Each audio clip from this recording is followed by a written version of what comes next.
Now, today's sutta is a very delightful sutta, very happy sutta with a very happy ending. This wanderer who comes to see the Buddha not only learns the Dhamma, and in the end, he becomes an arahat. So you see this quite complete kind of discipleship journey. Okay, Magandiya is his name. He's a wanderer, Paribbājaka. And there are at least two people of this name, Magandiya. So this is the wanderer, Paribbajaka, Māgandiya Sutta, the discourse on the wanderer Magandiya. M75, so this is a Majjhima Sutta. Majjhima Sutta tend to show the person in serious quest of the truth. It may be difficult at first, but the person in the end gains the truth.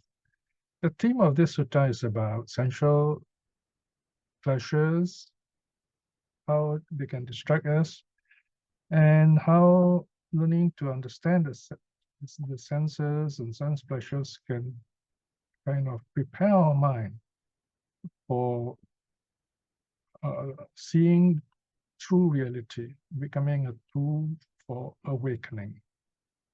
So that's a kind of, that's the idea behind understanding the senses. That's the meaning of renunciation.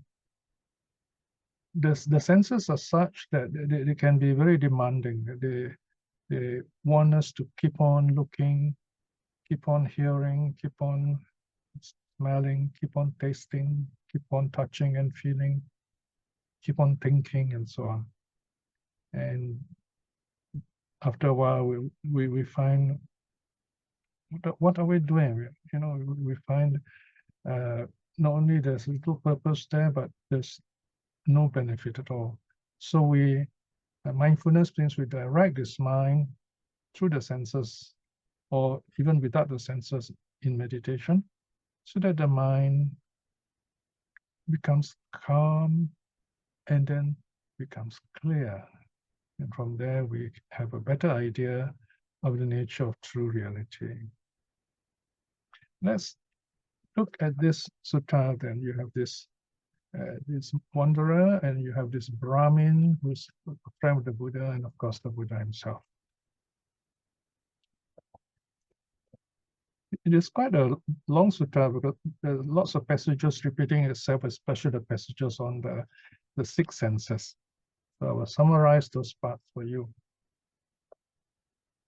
Paribbājaka Magandiya Sutta, the discourse 2, or on, if you like, the wanderer Magandiya, M75. Thus have I heard.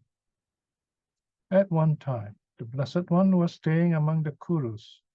The Kuru people, they are very intelligent people around the west of northern India. And here, the Buddha is sitting on a spread of grass in the fire room. Okay, fire room here, of course, is the place where the Brahmins keep their sacred fire. And it's a warm place in the evening when weather's cold in northern India. So the Buddha is staying in there, and there is some grass there. Now, I have highlighted a spread of grass here because, interestingly, this spread of grass becomes a kind of connecting point between the Buddha and Magandiya, who will notice this spread of grass.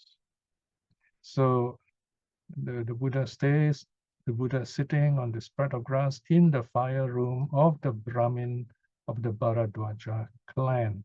Now, we're not told the name of this brahmin. He's called Bharadwaja, which is quite a common name, family name, or rather clan name, Kula clan Bharadwaja. These clans are very ancient. Even today, you still have these clans in India. Now, the next sentence is very peculiar of this kind of sutta. There was a market town of the Kurus called Kammāsa Damma. Kammāsa Damma. So in other words, the Buddha did not stay in this town or outside this town. It's a market town, so it's a very busy place. And so the Buddha likes this nearby, near the town. Okay? So it doesn't stay at or in, right? So it's a bit some distance away. Then early in the morning, the Blessed One, having dressed himself, taking rope and bow, entered Kammāsa Dhamma for alms. So the Buddha will walk, and this walking is very important part of the monk's life. Monks do not exercise the way lay people do, but this walking is their exercise. So they do this long, sustained walk. Sometimes this walk can be quite long. And after a good walk, they have a good appetite. So it's a very calm life and very healthy life. So the Buddha goes into Kammāsa Dhamma early in the morning when people are just beginning. They just woke up and preparing themselves still. Not the city is not crowded yet. We do the same thing in Bangkok. You find, especially in the city, we have to be sure that we go on our alms round in Bangkok streets before, definitely well before 7 a.m. or 6:30 a.m. because by 7 the streets will start becoming busy, and it's very difficult to cross the roads. So here you are, the Blessed One, having gone into Kammāsa Dhamma for alms, having returned from the alms round and finished his meal, entered a certain forest grove and sat down for the midday rest.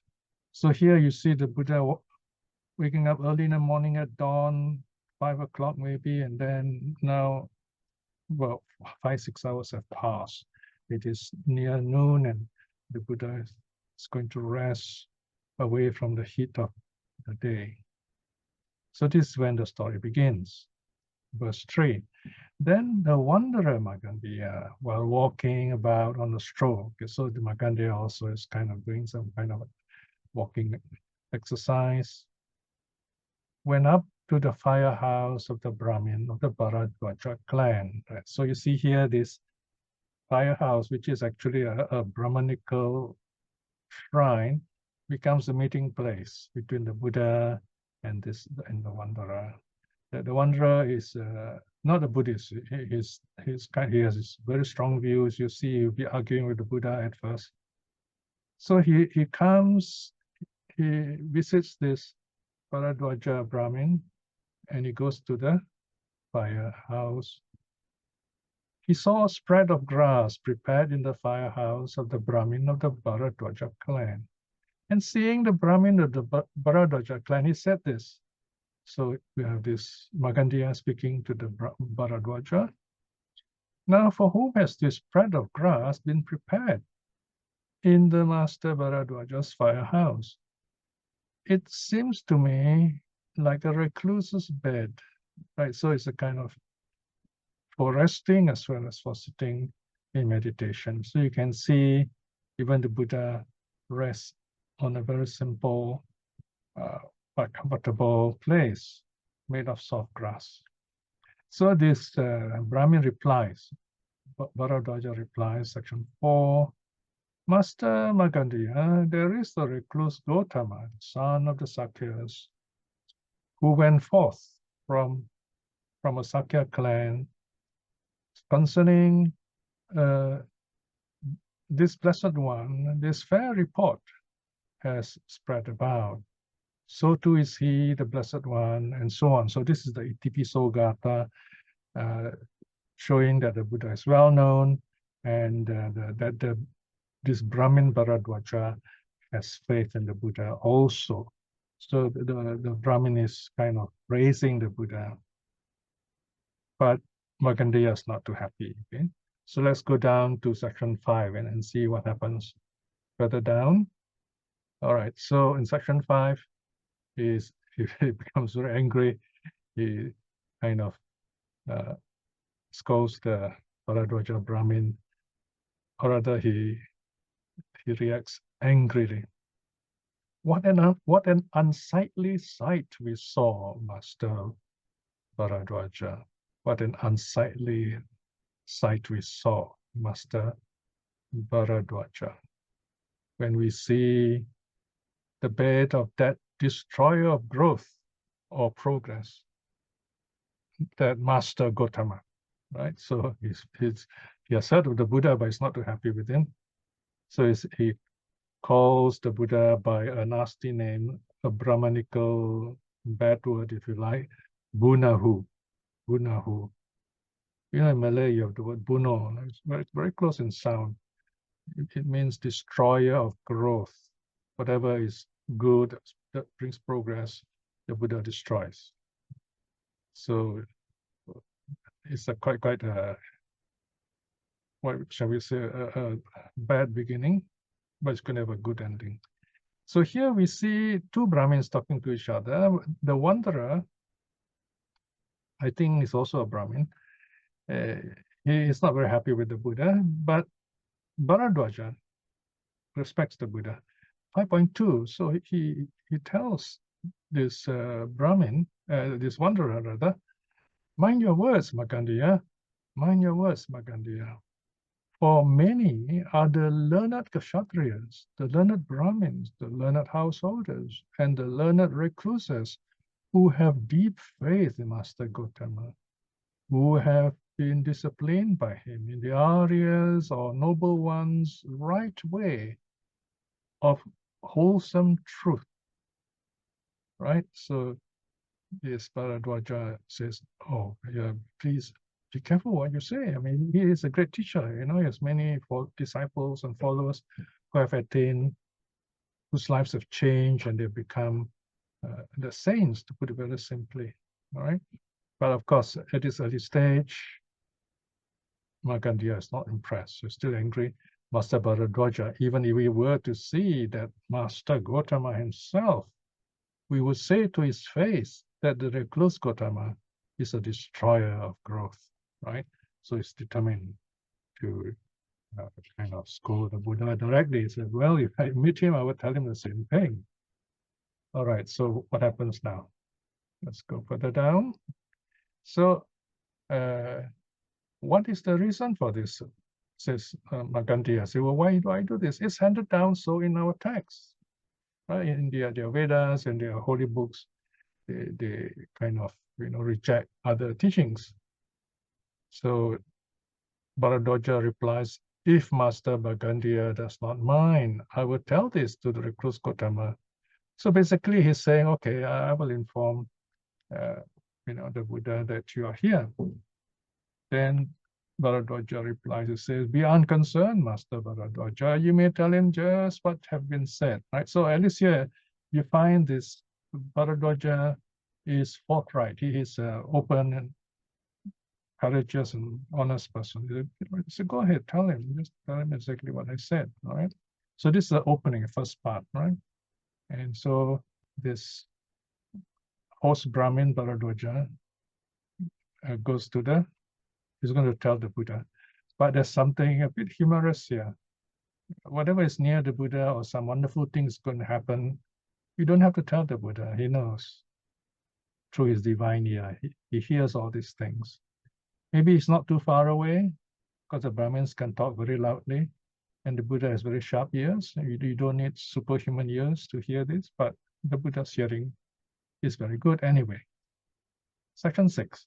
Now the Blessed One, with a divine ear that is purified and surpasses that of the human, heard this conversation between the Brahmin of the Bharadwaja clan and the wanderer Magandiya. Then in the evening, so now time has passed, all right? In the evening, when the Blessed One had emerged from his solitary retreat, he went into the firehouse. He went back inside the firehouse of the Brahmin of the Bharadwaja clan and sat down on the grass spread. Then the Brahmin of the Bharadwaja clan approached the Blessed One and exchanged greetings with him. When this courteous and friendly exchange was concluded, the Brahmin sat down at one side. Sitting thus at one side, the Blessed One said this to the Brahmin of the Bharadwaja clan. So here the Buddha is speaking to the host, okay? Says Bharadwaja, did you have a conversation with the wanderer Magandiya regarding this very grass spread? So notice here that in this case, the Buddha heard or knew what had gone on before. So he asked, so Paribbajaka, were you talking to this wanderer Magandiya about this grass spread? So he knows that there was a conversation, he knows this with Magandiya, and he knows it's about the grass spread. So there is a very happy surprise here. When this was said, the Brahmin of the Bhāra clan, feeling samvega, a sense of religious urgency, with his hair standing on end, said this, that is exactly what I want to tell you. But the Master Gautama has pointed out what has not been pointed out, right? So he's a man of faith. He kind of respects the Buddha, so he's so joyful. He had this wonderful feeling of Dharma. It's like a shock, but here's a good shock. So, wow, the Buddha knows that he doesn't have to say anything in manner of speaking. So it tells the Buddha, wow, you know all these things, I don't have to tell you anything. So yes, you're right. I was talking with this Magandiya, and he was asking about the grass, about the spread of grass. So they were talking 7, then something else develops. Magandiya joins the conversation. So something exciting is to happen now. But this conversation between the Blessed One and the Brahmin of the Bhāra clan was interrupted halfway. For then the wanderer Magandiya, walking about on a stroll, went up to the firehouse of the Brahmin of the Bhāra clan and approached the Blessed One. Then he exchanged greetings with the Blessed One. And with this courteous and friendly exchange, when this courteous and friendly exchange was concluded, he sat down at one side. So notice here that there is a kind of decorum, a kind of respect all these teachers have for each other, or these people have for each other in ancient times in India. Even though Magandiya doesn't like the Buddha, he still is polite to him on meeting him. It shows that there is a special good quality in Magandiya too, and something wonderful is going to happen. All right, 7.2. Seated thus at one side, the Blessed One said this to the wanderer Magandiya. Okay, notice here, it is the Buddha who initiates the dialogue or the discussion, because the Buddha kind of knew this Magandiya, he knew what Magandiya had said, and he also knows Magandiya is ripe for change. He's ready for the Dhamma, right? So he begins the teaching right away on the 6th sense basis. Section 8. Magandiya, the eye enjoys a form, delights after a form, rejoices in a form, but that has been tamed, watched, guarded, restrained by the Tathagata thus come. Right? Tathagata refers to the Buddha himself. Instead of saying I, me, the Buddha will say the Tathagata. And he teaches the Dhamma for its restraint. So straight away the Buddha kind of tells Magandiya what the Buddha does. So well, the Buddha has controlled his senses. He has controlled how he sees form, and his mind has been tamed, and he teaches others about this restraint. That's not all. This is only the first part. Okay, so now let's go further and see the rest. Was it in connection with this Magandiya that you said the recluse Gautama is a destroyer of growth? What is the reason for this? It is handed down so in your text, right? So now there are actually 2 ways of translating this particular passage. Here we see the Buddha talking to Magandiya. Magandiya is listening. One reason why people like to listen to the Buddha is because he has this really beautiful voice. Sometimes you listen You watch your favorite shows, you find some of the actors has got a beautiful voice. You just love listening to this voice no matter what he's saying. So the Buddha has that kind of voice. So the Buddha basically is telling everything that Magandiya had early on set out quite angrily. So now the Buddha says in a happy way. So you can imagine how Magandiya is surprised. Says, "Wow, this Buddha knows what I've said, and he's saying all these wonderful things. He's very curious about what the Buddha is saying." So the Buddha uses Magandiya's own words to say, "Well, you said that I was a destroyer of growth, right? Well, this is what I do. There is form, and I'm not attached to form. I let it go. Is that what you mean? Okay, and what's the reason for this? You say that it is handed down in your sacred text, right? So that's the Buddha is talking. On the other hand, you can stop here. You can say the Buddha says the recluse Gautama is a destroyer of growth. What's the reason for this? All right, so you close brackets, close quote, and then he replies, it is handed down in our text. And you can so translate that way, but I think this is the way it is. So there is a nice flow when the Buddha talks. I mean, it'd be rather odd if the Buddha says a few lines and then Magandiya responds, a few lines, Magandiya responds, because he was not yet that friendly. Yeah? He's only surprised. So now Magandiya, the Buddha goes on, says, Magandiya, the ear enjoys a sound, delights after a sound, rejoices in a sound, right? So notice the Buddha is going on after the six senses one by one, and he repeats everything you see, everything is actualized, yeah? But that has been tamed, watched, guarded, and restrained by the Tathagata, and he teaches the Dhamma in that, for it's restraint. So there is the practice by the Buddha, and he attains that awakening, and then he teaches it. So he practices it and he teaches it. Was it in this connection, Magandiya, that you said the recluse Gautama is a destroyer of growth? Because it is in your text, right? So the Buddha is going to one by one and says, look, I've overcome form, I've overcome sound. And is that what you mean by saying that I've destroyed growth?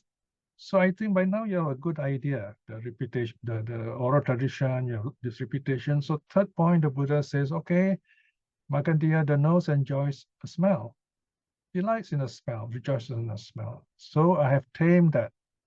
I've tamed the way I smell. I'm guarded, restrained, and I also teach others with the same idea to restrain their senses. So is that the reason that you're talking about, that calling me a destroyer of growth, right? Because it is in your text. And then for the Buddha says, okay, I have, we enjoy, the tongue enjoys a taste, which is delightful and so on, but I have mastered this taste, I've restrained it, I'm at peace with myself, I'm teaching others the same thing. So is that why you call me a destroyer of growth, right? So imagine this Magandiya is listening to the six senses being repeated, and he being told, you're saying this is a destroyer of growth. So here, number 5, Magandiya, the body enjoys a touch, delights after a touch, rejoices in a touch. But I have tamed this, I've overcome all this, and I teach others to practice in the same way. Is that why you call me a destroyer of growth? Because it is in your text, right? So what is the effect here when the Buddha goes on repeating? Just think about it for a while I read the last part, okay? Magandiya, the mind enjoys a mind object, delights after a mind object, rejoices in a mind object. But that has been tamed, watched, guarded, restrained by the Tathagata, and he teaches the Dhamma for its restraint. Was it in connection with this, Magandiya, that you said the recluse Gautama is a destroyer of growth? What is the reason for this? It is handed down so in our text. Okay. So here the Buddha is quoting Magandiya. Notice the second set of quotes. So 6 times this idea, this story of growth is repeated. So the Buddha is trying to show Magandiya what is reality, and then the angry words of Magandiya. Then this is Magandiya's first reply. He says, "It was in connection with this, Master Gotama, that I have said the recluse Gotama is a destroyer of growth. What is the reason for this? It is handed down so in our text." Right? So there you are. It's because of this line also that I decided to translate all the above as spoken by the Buddha, right? Because Magandiya speaks the same words at the end. So here Magandiya agrees with the Buddha. What's happening here is that the Buddha wants to make sure, as we say in our modern time, they are on the same page. That the Buddha basically is telling Magandiya, I know what you're talking about, am I correct? And then Magandiya say, yes, this is what I said. So okay, they both agreed. But before the Buddha is going to teach new things, so as to make sure Magandiya knows what's going on right now. All right, so let's see what happens next. All right, so now the Buddha goes on a little deeper. This time the Buddha is going to talk about the true nature of the sense pleasures that he has been talking about. Okay, 9. Notice just 1 again, right? 1, 2, 3, 4, 5, 6. Again, the 6 sense spaces. What do you think, Magandiya? Okay, so notice here this famous phrase, what do you think? So the Buddha is hinting to Magandiya. Now you know this. I'm going to talk about this. And now you understand better, right? So what do you think? Look at it for yourself. Come to the Dhamma and you see it for yourself. What do you think? So you can reflect this phrase. What do you think with the Swakato Bhagavata Dhammo and so on, those verses that are different aspects of the Dhamma?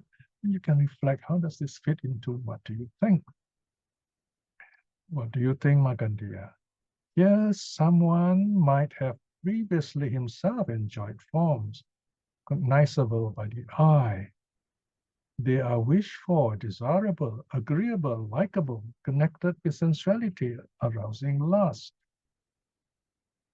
On another occasion, having understood according to reality the arising and the disappearance, and the gratification and the danger, and the escape with regards to forms, he would abandon craving for forms, remove fever for forms. Fever here means feverish attachment for forms. Dwell free from thirst. Notice, very interesting, fever and then thirst also means craving. With the mind inwardly still. Notice, when you let go of the sense basis, the mind becomes inwardly still. What would you say of such a person, Magandiya? All right, so the Buddha explains very nicely all these things, and sees whether Magandiya understands and accepts or not. But Magandiya is still a bit hot-headed. He says, nothing, Master Gotama, right? He doesn't, he's not very impressed. He hears, but he's too proud or angry or not really. He says, nothing, Master Gotama. All right, so you have some idea what's going to happen in the next 5 paragraphs. The Buddha is going to repeat for each of the sense bases. He says, okay, what do you think, Magandiya? So the Buddha tries again. He says, Magandiya, okay, let's try this once again. What do you think? When someone who might have previously himself enjoyed sounds cognizable by the ear that are desirable, enjoyable, and so on, and this person understands the nature of sound, how it can be attractive, and we get caught up with it. And this person sees how it arises, how it passes away, and how this sound keeps on attracting more desire for sound. And then there's a danger, disadvantage in this. And this person also knows how to escape, how to be free from this attachment with regards to sound. So he abandons craving for sound, and this person becomes inwardly still, the mind is calm. So what do you think of this person, Magandiya? Again, Magandiya replies, nothing, Master Gautama. So you can see what is going on here. The Buddha is very patient. Magandiya is still very stubborn. So let me summarize the rest. And the Buddha says, okay, here comes smells, right? So same thing. There are all kinds of smell, very nice smell, sweet smell, with smell of curry, things like that. We all love this. But this person has mastered this sense of smell, he control himself, and he, because he has done that, he's overcome the craving for smells and so on. He's at peace with himself. He's inwardly still. What do you think of this person? Again, Magandiya says, nothing, Master Gautama, is not impressed. And then the Buddha talks about taste. He said, there's this person who is overcome, who has mastered taste, and he's very peaceful. His mind is calm because of his mastery for taste. What do you think of this person? Again, Magandiya says, nothing, Master Gautama. Right? So in a sense, Magandiya knows what the Buddha is teaching, and he's not very impressed. He may not be telling everything. He just said nothing. And let's go down to 5 now. Yeah, so here again, the Buddha talks about touches. Again, the Buddha says, okay, this person is able to control himself in terms of touch, is at peace, but still, Magandiya is not very impressed. It says, nothing, Master Gautama. All right. Now, apparently here in the section 6 is not in here. The Buddha only deals with the 5 senses. The Buddha doesn't talk about the mind in this case because he's going to elaborate on the mind later on. Okay, at this point, it's just nice. We'll take a short break. Now we are on section 10 now. So you can see the gradual teaching even at this stage. You find the Buddha beginning by telling us, or rather by telling the brahmin, the wanderer, Magandiya, about the senses, the 5 senses and the mind, and then goes on about how the disciples have trained themselves and clear the mind.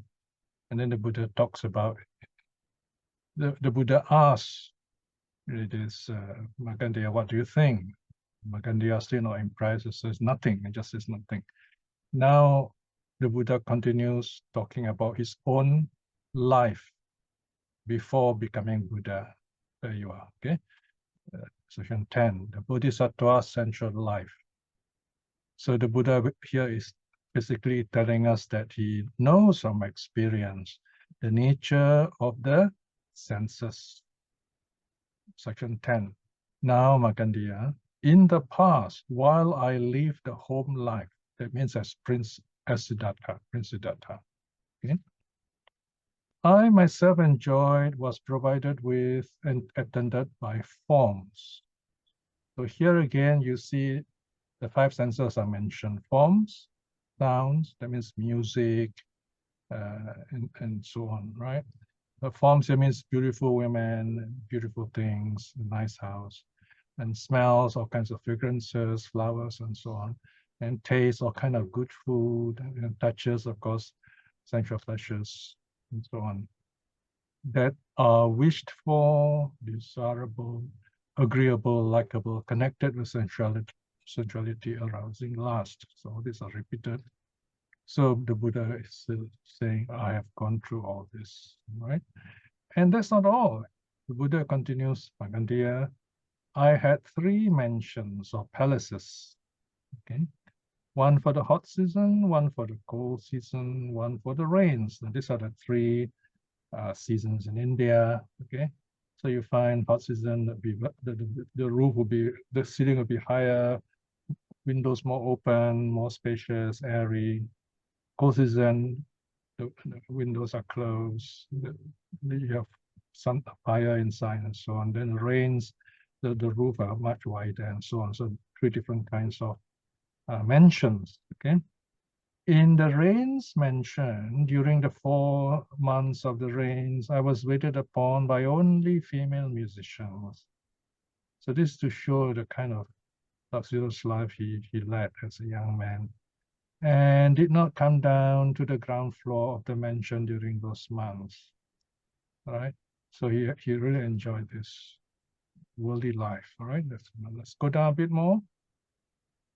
Okay, so then he continues. He says, on another occasion, having understood according to reality the arising and disappearance and the gratification and the danger and the escape with regard to sensual pleasures.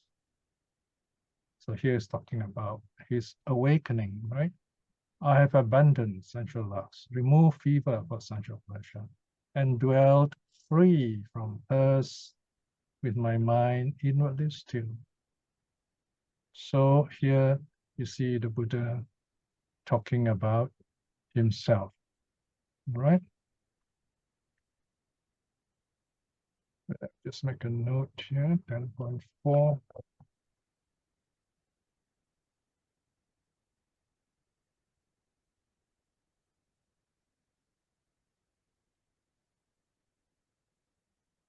Then he continues, he says, I see other beings. And now the Buddha relates to others. He says, I see other beings who are not free of the lust for sensual pleasure, consumed by craving for sensual pleasure. Now here, you've got to add sensual pleasures, a bit of proving needed. Burning with the fever for sensual pleasure, indulging in sensual pleasures. So here, this young Siddhartha, he also notices others who are like that. But neither do I envy them, nor do I delight therein. What is the reason for this? Because, Magandiya, there is a delight other than sensual pleasure, other than unwholesome states, which surpasses even heavenly joy. Even heavenly joy. So now the Buddha is talking about what he has experienced himself.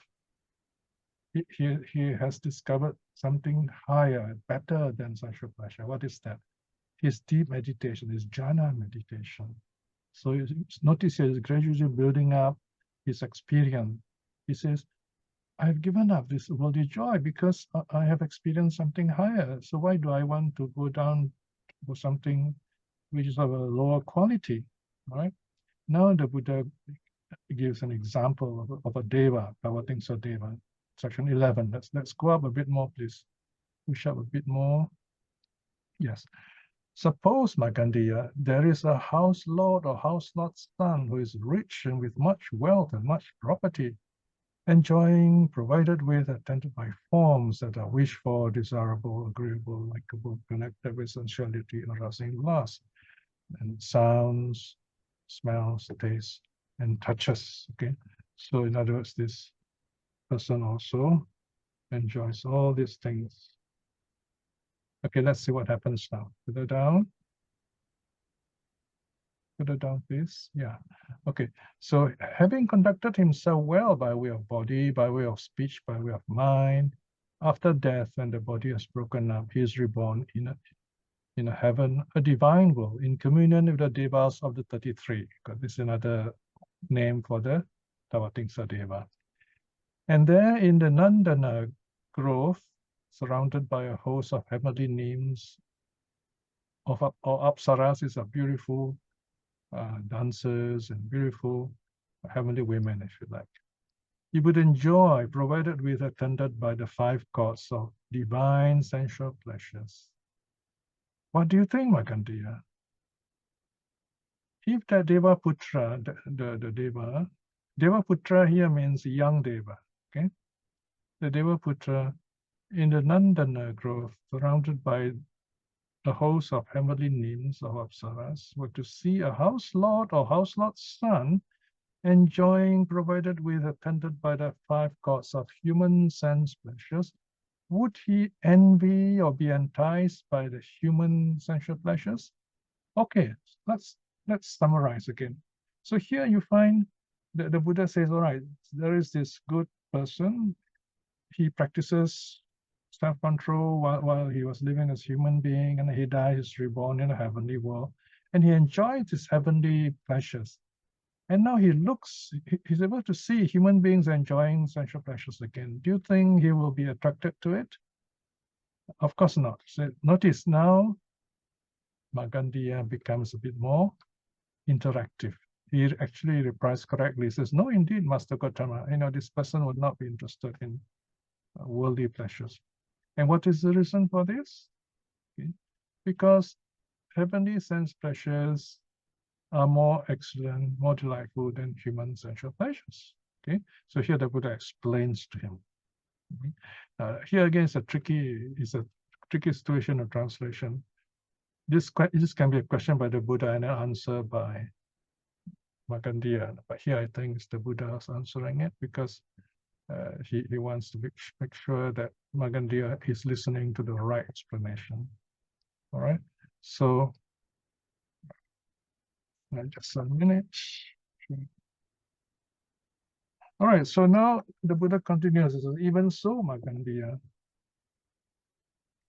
in the past, while I have lived a home life, I myself enjoyed, provided with, attended by forms that are really wonderful and desirable and so on, sound, smell, taste, and touches that are agreeable, desirable, and so on. So now the Buddha is talking about himself. He says, look, I myself, I have enjoyed these things. Right? Then further down, 12.2. So the Buddha continues. Go up, please. Up a bit more. 12.2 up, please. Try saying. Yeah. Okay. On another occasion, having understood according to reality, so now, in other words, he becomes Buddha. He notices how all these things, the senses arises, disappear, gratified, gets gratified, and then there is the danger they pose, and the escape that he managed to get from all these sensual pleasures. I have abandoned sensual lust, removed desire for sensual pleasure, and dwell free from thirst with the mind inwardly still. I see other beings who are not free from lust, from sensual pleasures, and so on, and I don't envy them, and I don't delight in that kind of situation. What is the reason for this? Because, Magandiya, there is a delight other than sensual pleasure, other than unwholesome states, which surpasses even heavenly joy. So notice here the Buddha goes to even a higher stage. He says, okay, just now we talk about the joys of heaven, of the heaven of 33. But here there is even a joy which is higher than that. But I have attained and dwell in heavenly joy and delighted in that. Neither do I now envy what is lesser nor delight therein. Right? Okay, let's go down a bit more and see what happens. Further down, please. Okay, so suppose the Magandiya, there were a leper, his limbs all rotting away, devoured by worms, scratching the scabs of the sores opening with his nails, and searing and cauterizing or burning his body over a pit of blazing coal. Then his friend and colleague and relatives and blood relations were to provide him with a doctor, a surgeon. Then the surgeon gives him medicine, and on account of that medicine, he would be healed of the leprosy, and he would become well, happy, free himself, and he goes about where he likes, right? So here you see this person suffering, and he's free from suffering. Then another leper, he has all this pain and suffering, but so here you find he burns himself to remove the pain and so on, but he's still having pain. So what do you think of this person? You won't admire him because he's suffering, isn't it? So because he continues suffering and pain, whereas the first leper got medicine and he's only healed. So now the Buddha repeats the teaching. It says in the past, further down, 14. Go to further down, please. Yeah. So he repeats, it says, in the past, I have lived a home life, and enjoyed all these pleasurable forms, sound, smell, taste, and touches. So I've understood what all these are, and I've abandoned them. I see other beings still attached to all these sensual pleasures, but I'm not attached. I don't envy them. I don't delight in the kind of pleasure. All right, now let's go to the next part now. Further down, yes.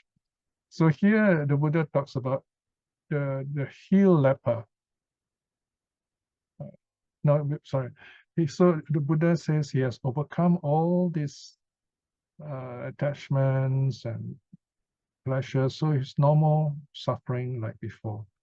He's just like a leper who has healed himself. Okay, let's go further down now, because a lot of these passages repeat themselves. So the leper is healed. So here, same thing. Now let me just summarize. This leper, at first he has to, burn away his soul because it's very painful. And then he got some medicine somehow, and he has healed himself. So here is a kind of pleasure, but then something else comes in, 15.2. Then two strong men were to seize him by both arms and drag him over a pit of burning coal. What do you think, Magandiya? Wouldn't that man twist and turn his body about? And here again you see, yes, there's Magandiya. He would, Master Gautama. What is the reason for that? Because, Master Gautama, the fire is truly painful to the touch, terribly hot, scorching hot. Now notice something else, very subtle. You can miss this. Notice these quotation marks. This is spoken by Magandiya. Now he speaks a bit more. He engages a bit more. See, the Buddha doesn't have to say all these things. So he's becoming more Dhamma engaged. He understands what the Buddha is saying, and he agrees with the Buddha. Now here the Buddha is saying this person who is cured of leprosy, but that's one kind of pleasure. But then he still suffers because these two men seize him and try to burn him. So in other words, even though you enjoy sensual pleasure, you can enjoy heavenly pleasure, for example, you can still lose it and so suffer pain. Right? So, and the fire represents suffering. And then Magandiya now is able to understand better, and he actually gives a feedback. He replies longer to the Buddha's teaching. Okay, let's go further down now. So this time Magandiya is more engaging. So the Buddha replies, 16, the Buddha replies, even so, Magandiya, throughout the distant past, sensual pleasure are truly painful to the touch, terribly hot, greatly scorching, and in the future too, will be the same, and in the present too, it is like that. Sensual pleasures will bring the same pain. So notice here, you see Magandiya more engaged, more listening and accepting and agreeing with the Buddha. Further down, so we go to 17. All right, so here the leper again comes in. He cauterizes himself. It's no more pain for him. And so he feels much better now. All right. So far as he doesn't scratch his sores, he'll be okay. But there is still that danger he may get himself into. So if he scratches himself, he's going to suffer. Then the Buddha goes on to another situation, 18. What do you think, Magandiya? Have you ever heard of a Raja or Raja's minister enjoying himself, provided with all, attended by the 5 courts of sensual pleasure, who without abandoning craving for sensual pleasures, without removing the fever for sensual pleasures, had dwelt or is dwelling or will dwell in the future free from thirst and with the mind inwardly still? So imagine a royal, a very powerful person. If he enjoys sensual pleasure, do you think he will ever be free, past, present, future? He will still suffer. So this is where Magandiya agrees. That now Buddha says, good, Magandiya. So notice, first time he says, good, Magandiya. Magandiya is engaging himself. Because I too have never seen this rich or powerful, or this Raja or Raja's son enjoying all the sensual pleasures and without pain, right? It is so in the past, it is so in the present, and so in the future. On the other hand, okay, now on a different level, a new level, Magandiya, those recluses or Brahmins had dwelt or are dwelling or will dwell free from thirst, right? So in the case of renunciants who live this holy life, this celibate life, they are happy, right? Now the Buddha is able to say this is because Magandiya is a wanderer. So he's trying to encourage Magandiya to take the next step to renounce the world, all right? So let's see what happens now. Go further down. Okay, further down, please, yeah. So this time the Buddha has finished the first part. He says, basically he's hinting that anyone can live this life free from thirst, and the mind becomes literally still. And then he says, okay, says the Buddha, there is this beautiful saying, all right? So the Buddha made this beautiful saying, health is the highest gain, nirvana the highest bliss. And of the ways or of the path, the Eightfold is the secure way to the death-free. Now, these first two, Magandiya knows very well. So he's very happy. He says, oh, I've heard this one. He says, health is the highest gain. Nirvana is the highest bliss. I've heard this one, right? Okay, now I'm going to summarize, okay?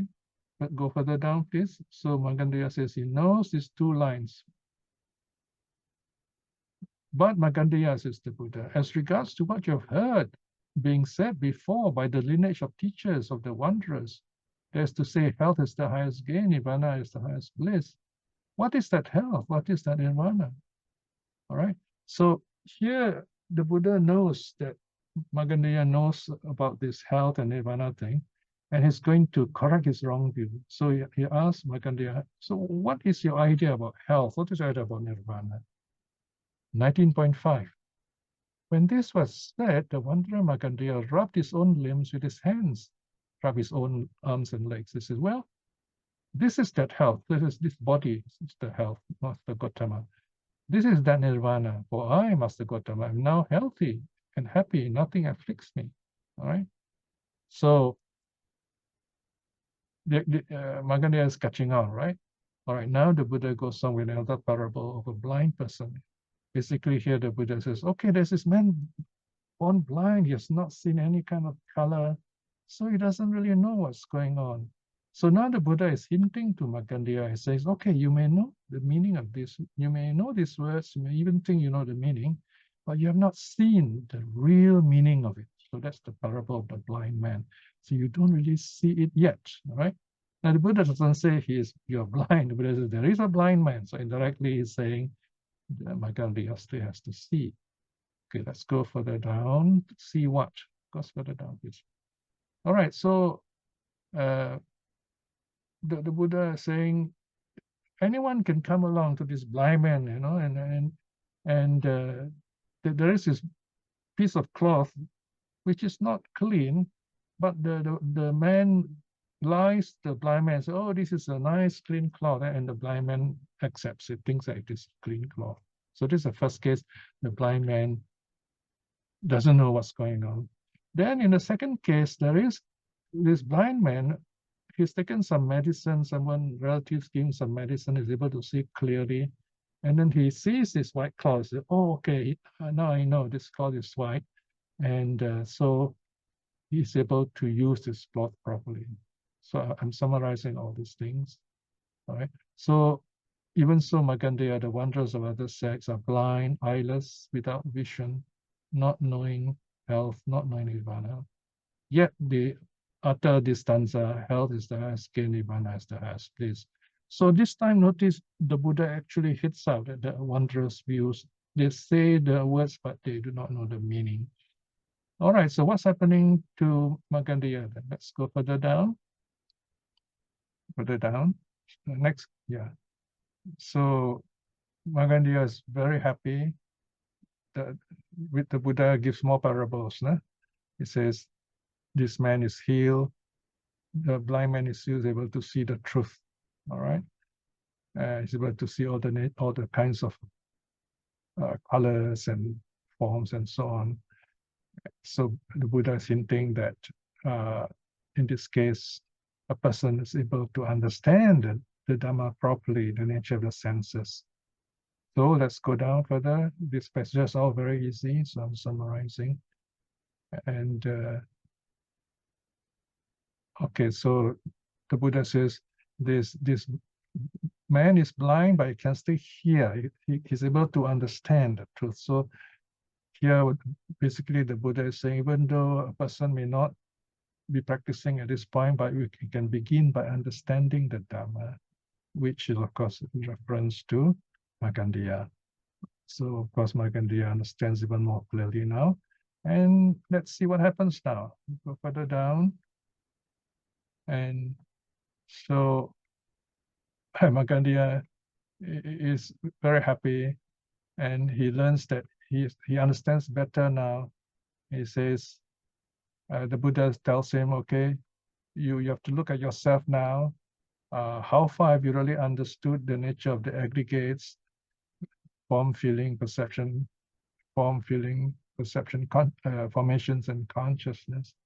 And then the Buddha talks a bit about dependent arising. Notice here the Buddha is going into deeper Dhamma. Then Magandiya says, now the Magandiya is very positive. I have confidence in Master Gautama. Okay, let's go further down, please. Further down.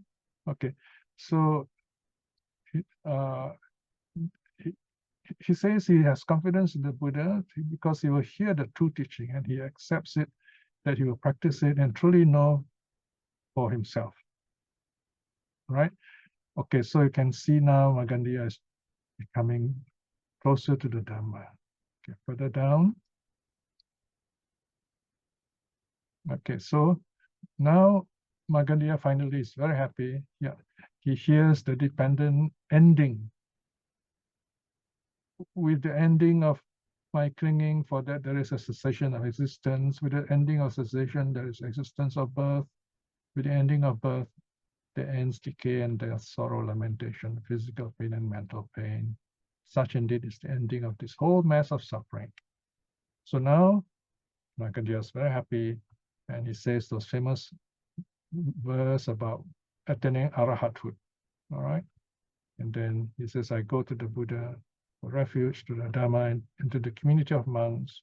May I receive that going forth before Master Gautama, may I receive the ordination. So he becomes a monk, right? He has understood the teaching. So now the Buddha says, okay, Magandiya, you have been a wanderer before, so you have to take like 4 months of probation. Then Magandiya says, oh, he's happy with that, and he doesn't mind taking that probation. Okay, let's go further down. Further down some more. Okay, so he says he doesn't mind even taking 4 years as probation because he's happy to be a monk. And he goes into retreat, he meditates, and in due course, not too long, he attains arahathood. Birth is destroyed, the holy life has been lived, done what is to be done. There's no more of this state of being, and the Venerable Magandiya became one of the arahats. Okay, so there you are. So this is a sutta. You see how the Buddha uses the gradual teaching and then builds up faith, confidence and faith in Magandiya, and he becomes a monk. And this sutta spans over a few years, right? So you got to know the feel of the sutta as we go along. So don't let the repetition trouble you. You find I have highlighted it with italics and so on, so you can kind of more or less have a good idea what's going on because it's a printed word. Okay, now according to my clock, it is 9:30. It's just nice the time. Okay, so any quick questions?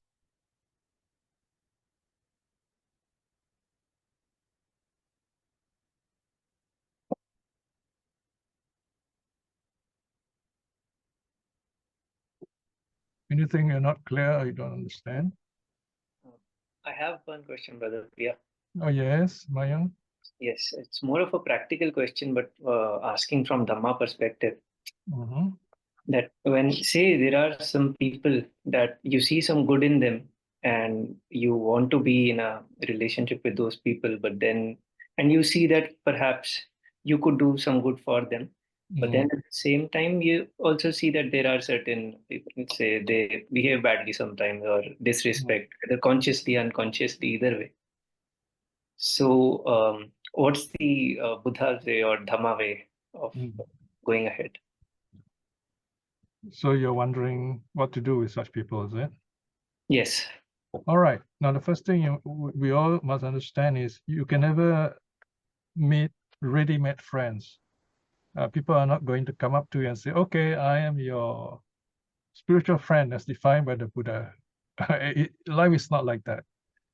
Spiritual friends start off like Magandiya. He was angry with the Buddha. I noticed how the Buddha gradually built his confidence by step telling the Buddha's own experience.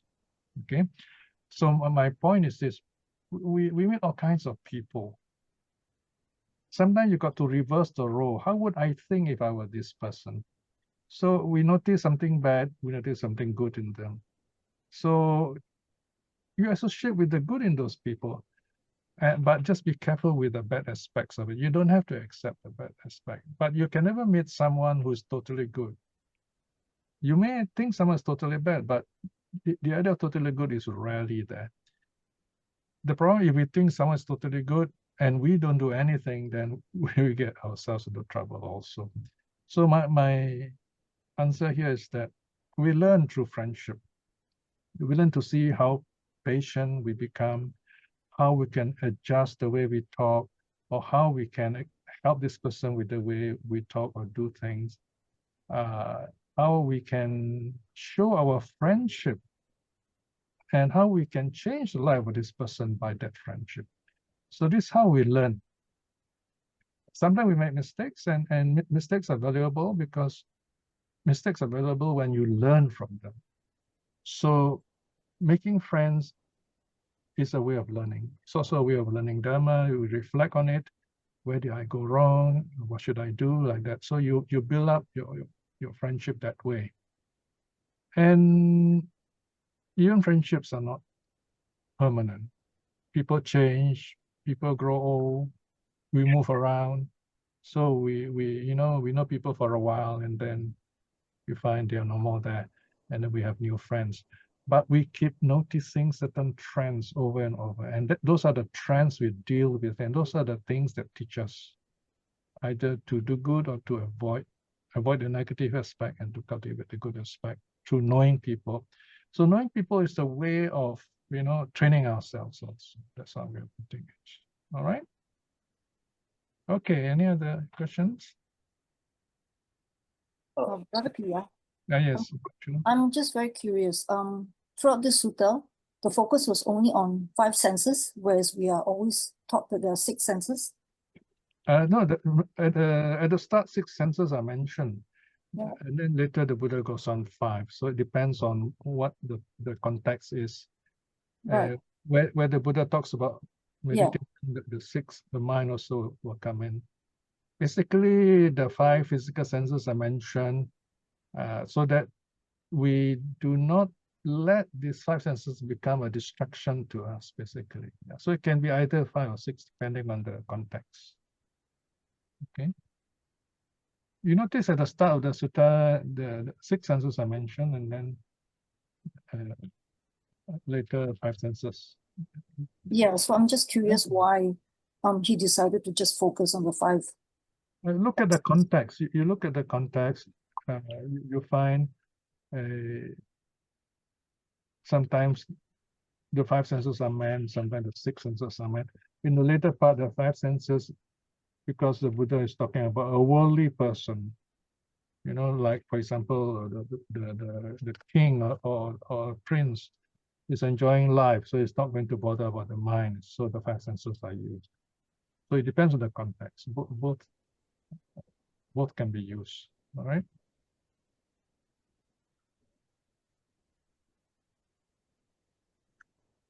Okay, any other question? All right, so are we done? Any last minute? Anything you're not sure about? So I've given you what I can within this short period.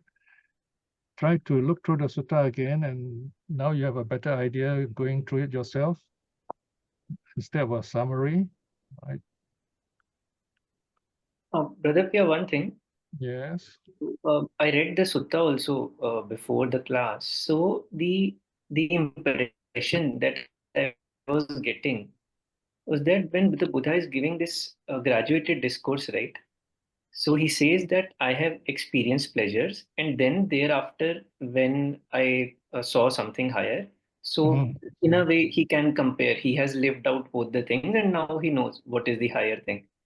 And even in the Tavatimsa Deva example, he says that first that Deva Putra, first he enjoyed human pleasures also, and then divine, and then he could see. He, in the simile the Buddha gives, he doesn't straight away say that a Deva looking down on the human pleasures because he knows his are better. He says enjoyed both, then he can see. So in a way, the impression may be right or wrong, you can correct me if I'm wrong. I was getting is that in a way, it seems like it is experiential, that he's not like, it's kind of like not jumping from 0 to 100. It's like step by step, even in worldly way, step by step, step by step. That's right. Yeah, so the Buddha is saying he went through all that, so he has noticed all that. So he has even been reborn in the heavenly world, and even heavenly joy is impermanent, and you will fall below, down, back into your old karma. They say that even in the heavens, the gods, when they pass away, they always go down to a lower level because they can see their impending death, and then they don't feel happy about it. All right? Yes, you've given a summary of what I've said earlier on. Okay? So experiential, we have to experience those things so we know what we're talking about. And of course, some things we don't have to experience. You don't have to break the precepts in order to learn them, see? Because we can see like killing is bad, so you don't have to kill. But that's very clear from what you see. But there are some subtler, more difficult human experiences which we have to go through for ourselves. Special for us. It's not uniform with everyone. Each of us learn things in a different way. Okay, I think we've gone. Yeah. You want to say something else? Just one more thing there. So then the key idea or crux here is impermanence, is it? Well, all experiences are impermanent, and that's how we learn. Learning is about impermanence, about change. It means clearing our old views so that we can see new things before us.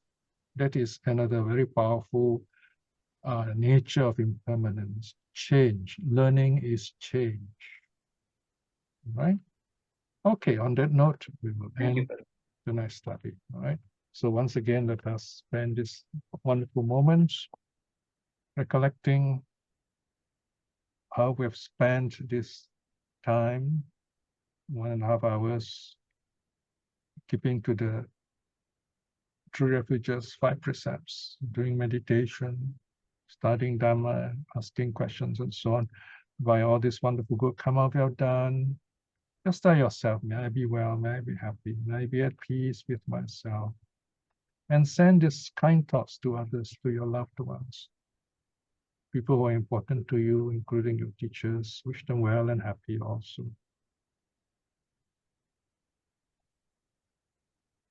And now, before we go our way, we give our true respects to the Buddha, Dhamma, and Sangha.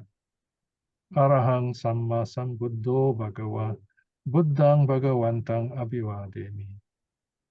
Swakato Bhagavata Dhammo, Dhammang Namasami. Supatipanno Bhagavato Savaka Sangho, Sanghang Namami. Sadhu, sadhu, sadhu.